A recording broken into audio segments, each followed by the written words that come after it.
in example 3, we're going to look at limit problems that have radicals in the rational functions, either in the numerator or the denominator or both. So in example A, we're looking for the limit as x approaches 0. In the numerator, we have the square root of the quantity x plus 5 minus the square root of 5. The denominator is linear, just an x.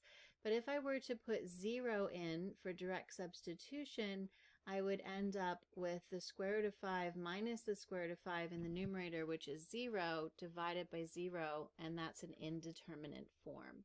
So in order to simplify this before trying direct substitution again, we're going to need to rationalize this numerator.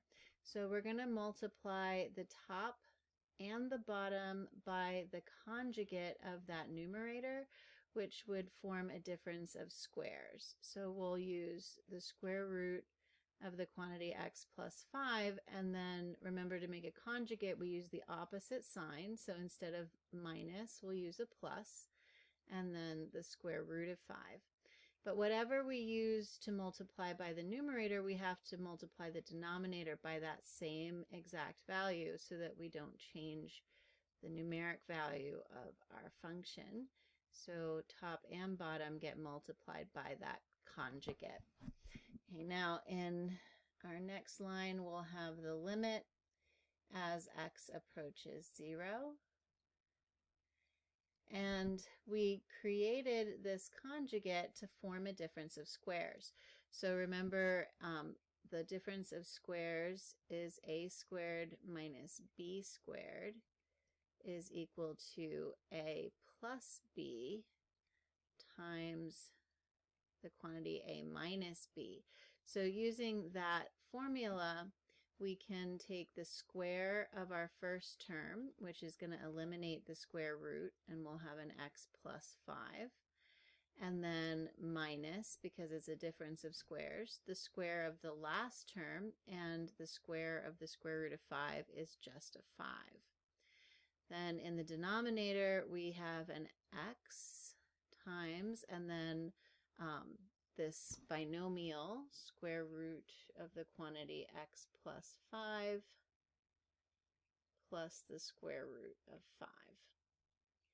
And if I wanted to get rid of those parentheses in the denominator, I could distribute, but I'm not going to, because if I look up here at how the numerator simplifies, x plus 5 minus 5 is just x. And so my x's here in the numerator and denominator are going to cancel and leave a 1. And so now I'll have the limit as x approaches 0 of 1 divided by the square root of the quantity x plus 5 and plus the square root of 5 in my denominator. Okay, then we can evaluate that limit by putting a 0 in for the x in the expression. So 1 divided by the square root of the quantity 0 plus 5 plus the square root of 5. That's going to be 1 divided by 0 plus 5 is 5, and the square root of 5 plus the square root of 5 is 2 square root of 5. And we'll rationalize, we'll rationalize that denominator, multiplying the top and bottom by root 5 to get square root of 5 over 10. Okay, so pause the video and try problem B on your own, and when you're ready to go over it together, you can resume.